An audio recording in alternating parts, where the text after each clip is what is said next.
Anoana ireo tetikasa ara-tsosialy rehetra sany fikambanana Wednesday Morning Group ny Orange Madagascar sy ny Orange Solidarité ny maraina teo moa nanatanterahana ny fanaovatso ny mpiara-miasa teo amin'ny ireto telo tonta ireto lovaramanatso Christian Kodramaka. Manomboka zao dia hitondra ny fanohanana an'ireo tetikasa rehetra izay sahan'ny fikambanana Wednesday Morning Group ny Orange Madagascar sy ny Orange Solidarité Madagascar. Natao sy ny omaraina io dia tsy amin'ny birao massivo Orange etsy Analakely ny fifanaovatso ny mpiara-miasa eo amin'ny telo tonta.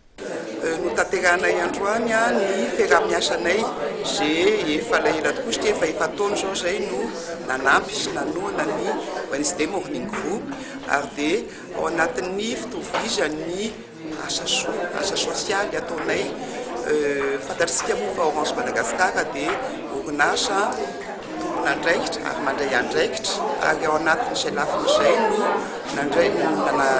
nanorenana ny fikambanany manao asa sosialy Orange Solidarité Madagascar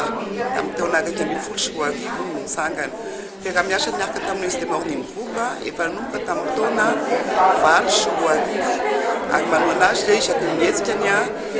bazar de Noël izay anambonany vola moa ahafahany manampy ny ireo ilan'izany.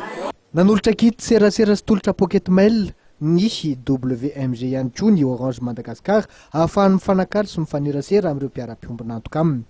Isan'ny izay atrasan'ny Orange Solidarité Madagascar ny fampianarana, ny fahasalamana, ny kolotsaina, ny sosialy sy ny ara-toekarena.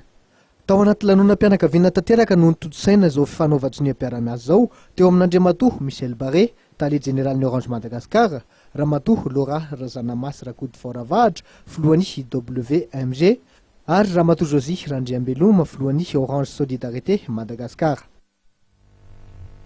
Ety ampamaranana ny fampalalana voatoko lasa topoko vavy dia apatsahivina amintsika fa toy ny isaky ny azoma dia ivoaka ao amin'ny rapitsondray ny gazety vaovao gazety Lela Moderna ny laharana fatelopolo sy efajato ny janon'ny gazety izany ivoaka ao amin'ny rapitso anana ny mampiavaka azy tsy toy ny isan-kerinandro ity gazety io amin'izay andro ny rapitso efa dia azadino zany ny manjifa azy ity gazety mahery ity. Isan'ny nisongadina netana tamintsika tamin'ity androndroany ity kosa teo amin'ny tontolo politika sy ny fanomanana ny fividianana ny famorina ireo candidat ifanana amin'ny fividianana filoham-pirenena izay nokarakarain'ny FFM teny amin'ny CCI vato teny dia izay nisongadina fa dia mametraka ny veloma mandrapitafa ho amin'ny manaraka indray veloma to.